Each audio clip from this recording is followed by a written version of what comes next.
देखिए, Karnataka high court ने जो फैसला किया है, एक हिंदुस्तानी नागरिक के नाते हम सब उसका सम्मान करते हैं, उसकी इज्जत करते हैं। लेकिन हाई कोर्ट ने जिस तरीके की ये बात कही है कि मज़हब इस्लाम का पर्दा और हिजाब अभिन्न अंग नहीं है, अनिवार्य हिस्सा नहीं है, इस पर हमें आपत्ति है। इससे पहले भी आपने देखा कि नमाज के सिलसिले में ये बात कही गई कि मस्जिद में नमाज पढ़ना इस्लाम का अनिवार्य हिस्सा नहीं है। फिर 3 तलाक के सिलसिले में भी यही बात कही गई कि 3 तलाक मज़हब इस्लाम का अनिवार्य हिस्सा नहीं है। तो इस तरीके के जजमेंट कहीं ना कहीं समझ से परे हैं। लेकिन जाहिर है कि मज़हब इस्लाम ने पर्दे और हिजाब के ताल्लुक़ से जो बातें कही हैं, कोर्ट को उस बात पर भी गौर करने की ज़रूरत है। अब इस तमाम चीज़ें जो मंजर आम पर आ गई हैं और जो स्टूडेंट्स हिजाब और पर्दे का मुतालबा कर रही हैं, उनसे ये मेरी गुजारिश है कि वो इस सिलसिले में सुप्रीम कोर्ट का रास्ता देखें।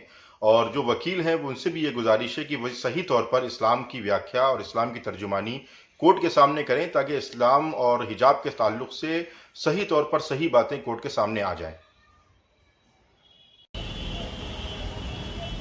कोर्ट के फैसले का हम सम्मान करते हैं, और जो कर्नाटक हाई कोर्ट का फैसला आया है, बेशक हम अदलिया पे सवाल नहीं उठा सकते हैं, मगर हिजाब हमारे यहाँ धर्म का, मजहब का हिस्सा है।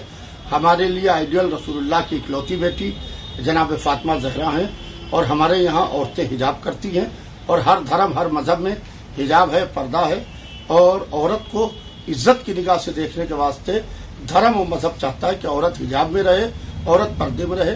हिंदू मजहब भी पर्दे में, औरत पर्दे में रहती है, मुसलमान औरत भी पर्दे में रहती है। अब वो तरीके अलग अलग हैं। सवाल ये है कि हिजाब के ऊपर तो बहस हो रही है, उसके ऊपर बहस नहीं हो रही है जिसने हिजाब के विरोध में गमछे डाल के, नारे लगा के उस हिजाब की हुई बच्ची को घेरने की कोशिश की। इसके ऊपर अफसोस है कि अदालत बहस नहीं कर रही है, जिसका हम पूरी तरीके से विरोध करते हैं और कोर्ट के फैसले का सम्मान करते हैं। दरअसल बहुत अच्छा सवाल आपने किया। कर्नाटक हाईकोर्ट ने ये कहा कि इस्लाम का हिस्सा नहीं है, ये एक अलग बहस है। लेकिन एक बात हम बहुत पहले से कहते जा रहे हैं, कर्नाटक हाईकोर्ट ने ये भी कहा है कि पॉपुलर फ्रंट फॉर इंडिया और दावत इस्लामी इसके अंदर लोगों को भड़का रहे हैं।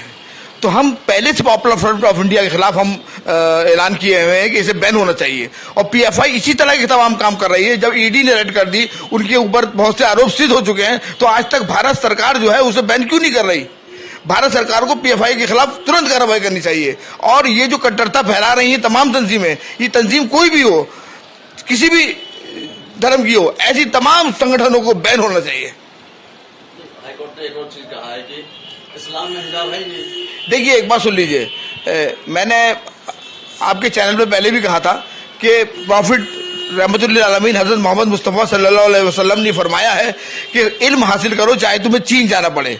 अब हम अगर चीन जाएंगे तो चीन के अंदर हमें अगर शिक्षा ग्रहण करनी है तो हमें वहाँ के कानून को फॉलो करना है। इसलिए हम कहीं पर भी शिक्षा ग्रहण करेंगे तो हमें उनके कानून को फॉलो करना है, तभी हम शिक्षा ग्रहण कर पाएंगे। ऐसी बातों से हमारे बच्चे ना घबराएं, बल्कि शिक्षा ग्रहण करवाएं, कट्टरता के ऊपर न जाएं। सुप्रीम कोर्ट इसको संकलन चले गए हैं अभी कुछ देर पहले इस मामले को लेकर, पीएफआई किस तरह देखता है इसको? सूफी इस्लामिक बोर्ड इसको इस तरह से देखता है कि ये तमाम वही संगठन है जो देश के अंदर अराजकता फैलाना चाहता है और अराजकता फैला रहे हैं। इसको देखे नहीं, बल्कि जो संगठन इस तरह के काम कर रहे हैं उनके खिलाफ सख्त से सख्त कानूनी कार्रवाई करें।